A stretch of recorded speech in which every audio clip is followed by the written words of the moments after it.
As a young student, it's so easy for us to spend all our money and not save what little we earn. And by the time we graduate, we aren't a single step closer to earning our financial freedom.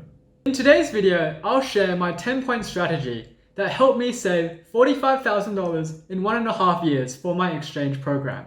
If you're interested in how I did it, keep watching this video.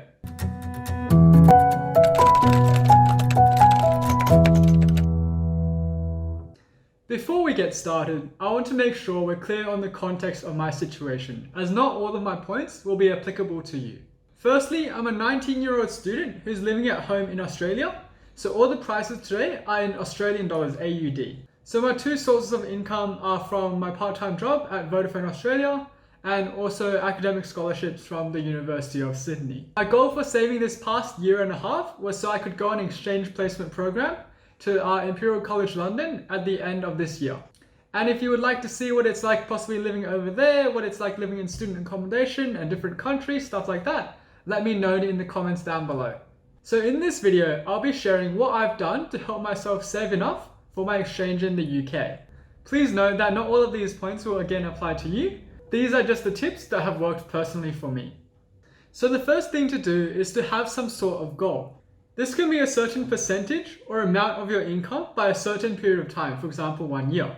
For myself, I had two goals. The first one, as the video thumbnail suggests, was to save at least $30,000 within the 1.5 years leading up to my exchange program. Because living in London in the UK, I knew would be an expensive city to live in. My other goal was to have a spending budget and maintain that of $500 each month. And that would include things like going out to get food, transport, utilities, clothing, entertainment, that kind of stuff. No, this doesn't include rent as I'm still a student living at my parents' home in Australia. The reason I set that as my goal of $500 is because $500 is like my average commission each month from hitting my sales targets, on top of what I ever earn from my base salary rate. So this way I kind of feel that I'm not spending any of my actual salary.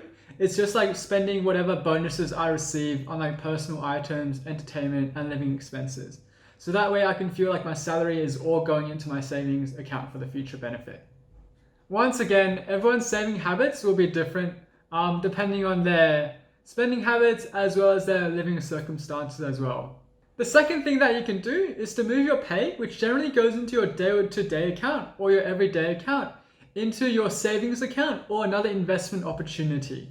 This prevents you from just going out and easily spending that money. And another benefit of that is those savings accounts generally have a little bit of interest as well, anywhere between 0 to 3%. It's not a lot, but then again, it's still better than nothing. You can either set up automatic withdrawals from that account or just do what I do, which is move the money manually from my day-to-day into my savings account. Just because for me, the pay is different each 2 weeks. This way, you're pretty much keeping all of your earnings untouched. So that pretty much means all of it goes to savings unless you actually need to spend it. The third thing is to keep a track of all of your spending. So each month, for all the expenses that you make, write those down. For me, I used an app called Money Manager. It was really neat and easy for me to use, as when I would go out, I can just quickly type in the details of my expense. And then later in the month, I can track everything by sorting it into categories and then kind of breaking down where I spent most of my money and where I could probably be saving a little bit more. Alternatively, if you do all of your spending with either a credit or a debit card rather than cash, what you can do instead is to download those bank statements, credit card or bank card statements at the end of each month. And then you can see all your expenses from there and keep a track of it that way, which is probably a bit more convenient. And that is what I'm actually transitioning to as well. You should also keep a track of all your savings and bank accounts and credit cards. So for me, I have three. Firstly, my ANZ First Student Credit Card, my HSBC day-to-day account, which is where I receive my income, and which is what I use to pay off my credit card balance in full at the end of each month. And I also transfer money into my parents' day-to-day offset account. So that's the account that will generate me a little bit of interest. So that means in total, there are 3 accounts that I need to keep a track of. This way I can work out how much money I have in total, and that would be calculated just by adding the HSBC day-to-day account balance plus the CBA everyday offset balance minus the credit card balance. I can also work out how much interest I can expect to receive from the day-to-day offset account as well, which is just another motivation for me to save. So by seeing that savings and interest revenue grow month on month, it can really keep you motivated to keep saving and fights off the urge to make you spend that money that you've earned. So those first 5 points were ways to help you organize your savings and motivate yourself a little bit as well. Now onto the latter half of the video, where I'll go into how you can actually save money. Like, where do you save that money from? And where do you actually cut down those expenses? Firstly, don't do any financing and get rid of any financing liabilities that you do have, as well as any subscriptions. For example, like a Netflix subscription costs about $15 per month, a telco is about $45, a Spotify premium is $10, and a gym membership is $60. Each month you're subscribed from these, it's taking money out of your account without you even thinking about it. As young people and students, we really love this kind of payment idea because it means we're like enjoying the product and service without actually having to think about paying for it. But in actual fact we are, it's just all at the back of our heads. And just for example, if you cancelled all the examples I told you about earlier, minus the telco plan, which could cost like, let's say $10 per month, then you'd be saving like over $100 each month. And across a year, that's more than $1,200. What's even worse though is you are financing your purchases. For example, like a mobile phone or a car on a plan, especially if you can't afford it at that point in time. It's really tempting for us to go for these as you get the phone right away. For example, the latest iPhone 11 Pro Max, and you don't have to pay for it immediately. But most of the time you would be buying it for more than if you were purchasing it just outright.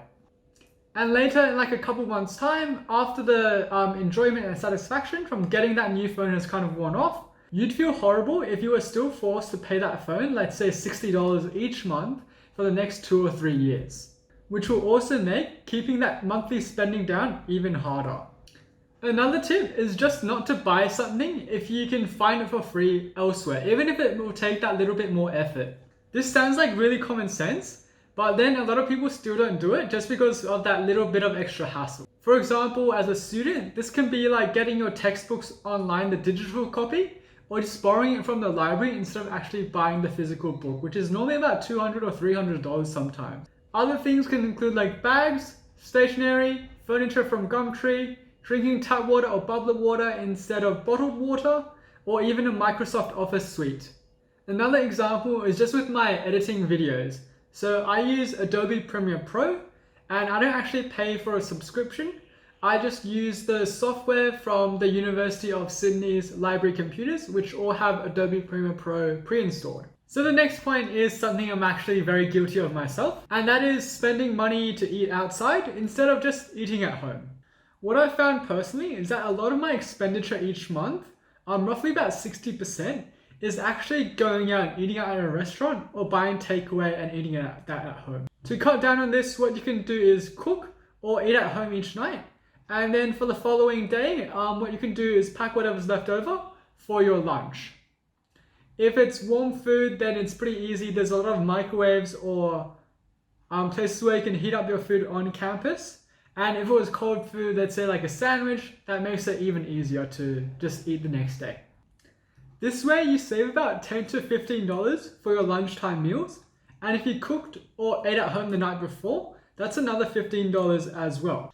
So assuming that you're eating out about 20 times each month, that's $250 you can save in a month.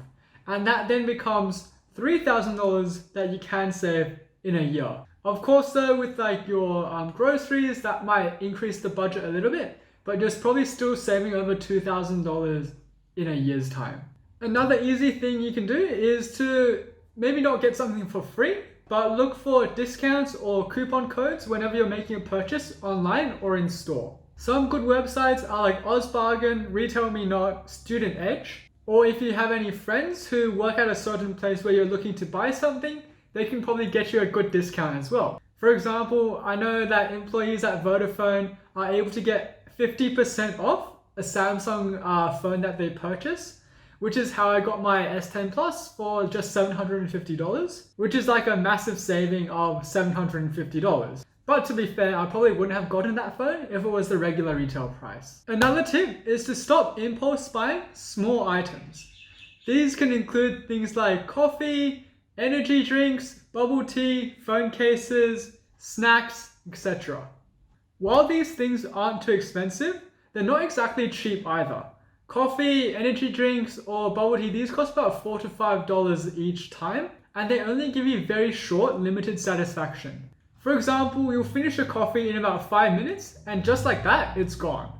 You can easily save $20 in a week's time just by skipping that morning coffee, and across a year's time, that adds up to over $1,000. And the final tip that I have for saving money for you guys is to spend less on activities. A lot of people have this habit, which I used to have as well, which is like going out every Friday, Saturday night to like bars, clubs, cruises, or other expensive social outings. I'm not saying it's a bad thing going out to these events. I actually recommend going to them every once in a while, but they are very expensive. So I wouldn't recommend this as your regular lifestyle. If you're going out partying every like Friday or Saturday night, you can spend like upwards of $50 just on tickets, food, drinks, transport to that venue, and over a year time, that's $2,500 of money that could have been saved into your bank account. So that's it for the video, guys. Now, again, I know not all of these tips will be applicable to your own situation, but nevertheless, I hope there's something you can take out from this video, and it will motivate you to start getting your finances sorted as soon as this video ends. If you feel like there's anything I missed, or have any questions about any of these tips, let me know in the comments down below and I'll get back to you as soon as possible with an informed answer. As always, if you've enjoyed this video, please consider subscribing to this channel. It will mean a great deal to me, and also consider sharing this video with your friends or family who might need a bit of money saving advice. And I look forward to seeing you guys in the next video.